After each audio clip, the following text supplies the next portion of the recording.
You're listening to C103's Cork Today podcast. Phone and text lines are currently closed. The Health Hub Times Square in Ballincollig, where Annalise Dressel joins me. Good afternoon to you, Annalise. Good afternoon. And you're very welcome, and straight into a lot of questions. We'll do our best to get through as many of them. This came in by email, corktoday@c103.ie. Hi Annalise, after having blood tests done recently through my GP, I was told my B12 read extremely high at 890. I was advised not to take any supplements containing B12, which I'm confused about.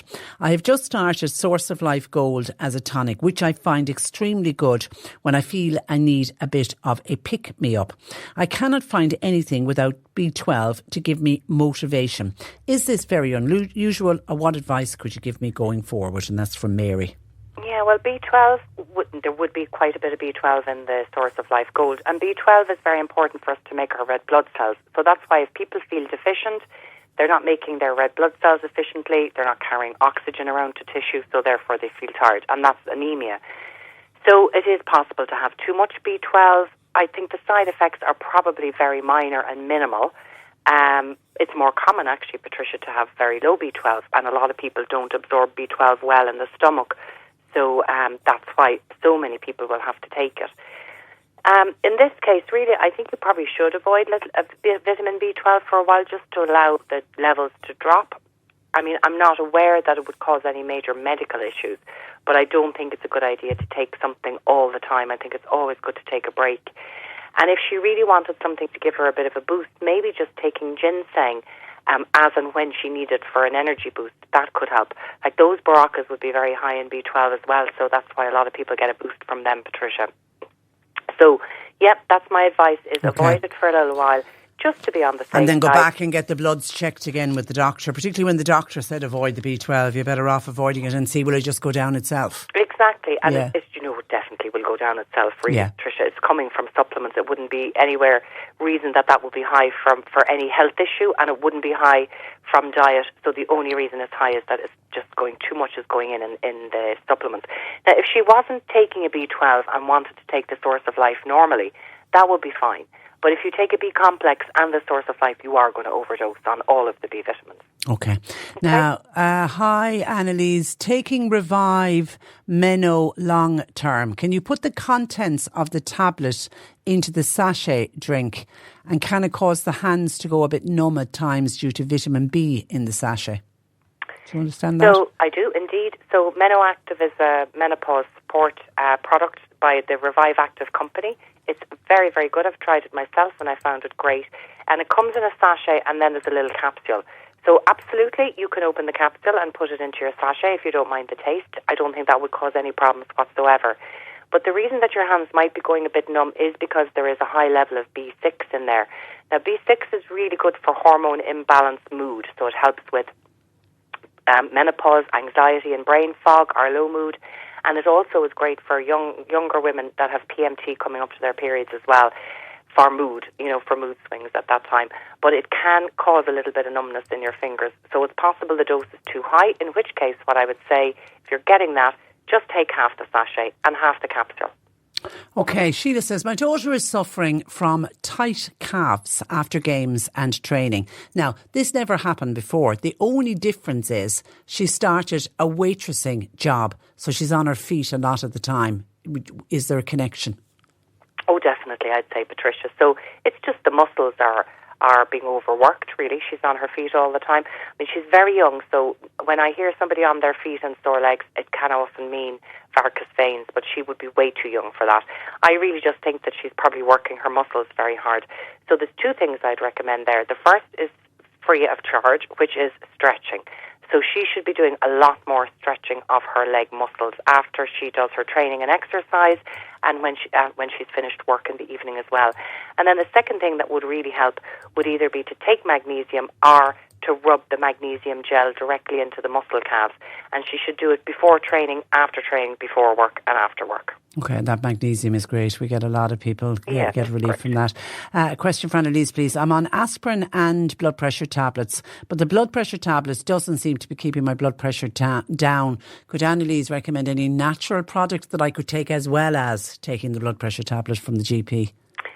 Yeah, it's quite difficult one to get the blood pressure down naturally. Now, there's various different things that can help very well. So the first one I'll recommend is a supplement that you can take. It's hawthorn. Hawthorn is very good for the health of the vascular tissue. So if your veins and your arteries are healthy and elastic, that will help with blood pressure. And then magnesium is very good to help bring blood pressure down. And coenzyme Q10 is another one that can work. So Terra Nova do a supplement with all three of those in there. You could certainly try that, and it would work fine with blood pressure medication. Then there's certain foods that can help. Beetroot is very good because it's very high in what's called nitric acid, which actually helps the blood vessels to expand. So it's like a vasodilator. So you could, and celery juice is full of potassium, as are bananas, and these are potassium is great for blood pressure as well. So if you could include beetroot in your food every day, or juice beetroot, or buy beetroot juice in the health shop if you don't want to juice it yourself. I would juice celery. I put a stick of celery into my juice every day, Patricia, or I would eat celery raw as a snack. I love it too. So that's no sacrifice for me. But if you do that, increase those foods, and then, of course, look at all the salty foods that you're eating and cut them out or minimise them as much as possible. Okay. Celery is about the one fruit and veg that I cannot tolerate. Oh. I actually think some people genetically, Patricia, the way some people can't eat cucumber either. No, I've no problem with cucumber, but don't give me celery. I think it's the same with celery because there's so many people are the same as cucumber, like a hated, love it type of thing. Yeah, it's like Marmite. Now, Norma was on suffering from a condition called Idiopathic neuropathy. It's basically a tightness and a burning sensation on her feet. She describes it like walking on glass. Would any food supplements help in any way, or have you come across it before? She's not diabetic, she doesn't have anything like that. So neuropathy means generally something wrong with the nerves. So the nerves in the feet obviously are sensing a burning sensation. And there was a lovely homeopathic remedy for that burning sensation, which is from the St. John's wort plant called Hypericum. And you could buy it as a cream, and you could buy it as a homeopathic remedy, and it was perfectly safe. But unfortunately, the powers that be, we can't get it really anymore. Now, I do have St. John's wort oil in the shop that can be used topically, so that could work. You could apply that topically. And that's why a lot of people, Patricia, when they get that kind of nerve pain, they're prescribed amitriptyline, which is like a kind of St. John's wort effect. So obviously they must work pharmacologically in the same way, I'd say. But St. John's wort is lovely. There's little to no weaning off effects of it. Like, so especially if you're just putting the oil on your foot, you're not going to have to worry about becoming dependent on it at all. So if you can get your hands on Hypericum from a homeopath, or if you know a health shop, I know Down to Earth in Dublin, they sell homeopathic remedies. They have a homeopath on site. And then we have the St. John's wort oil here. You could try the two of those. Okay, Joan has diabetes and her hair has started to fall out. Are they linked in any way, and what could you recommend? Could be, Patricia. Yeah, it could be. I'd say if the blood sugars aren't well controlled.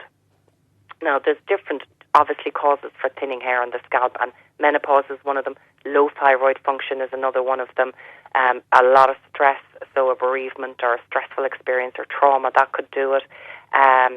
So our poor nutrition, and often after a viral infection, people will notice their hair is very poor quality. So what I'd really recommend here would be the Norcrin. It's a supplement. Now, it's a bit expensive, but I have to say it's generally very, very successful.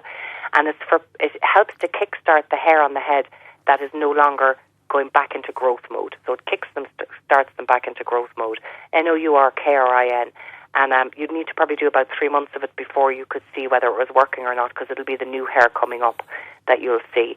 So I'd probably recommend that. But if your blood sugars aren't under control, if you're not good at managing those, that probably is a factor, all right, in the thinning hair. Okay, and very finally, Roger in Ardmore, what can he take to prevent hay fever as we're coming into the season for hay fever? What should people be doing?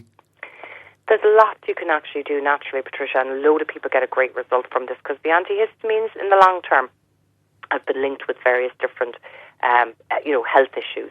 So if you can go the natural route, fantastic. So the first thing I would recommend is Polinasan by Vogel. It's a homeopathic blend, and you can get it in tablets, and you can also get it in drops, which can be given to children, so you can drop it into a bit of juice for them. And you need to really be starting on that now and stay on it throughout the hay fever season. Then there is another natural antihistamine that we get great feedback on. It's a combination. It's quercetin, which is also an anti-inflammatory, so it does help with the swelly eyes and the swollen sore nose. So there'd be quercetin in it, and there's stinging nettle extract in it, vitamin B5 is in it, and a few number of other things as well that would all be natural antihistamines. So the combination of the homeopathic remedy and the natural antihistamine is the best way to go. And then simple things like if you're going for a walk now down in the park, I know the regional park, the birch is going to come out soon, and that's lethal for people who suffer from hay fever. So wear a mask if you're going out for a walk where you know you're going to be coming in contact with a lot of pollen. And putting a little bit of Vaseline in the nose can help to trap the pollen. But just remember after your walk to kind of clear it out and put in a new bit, because you need to get rid of it, obviously, so it's not staying in the nose and you're reacting. Okay, all right, great advice as always. Thank you for that. Have a lovely week. Thanks. And we won't talk with Annalise next week because it's Bank Holiday. We'll talk to you in 2 weeks. God bless. Take care. That is Annalise Dressel. She'll put up all of the information that we spoke about today on her website this afternoon, healthhubstore.com.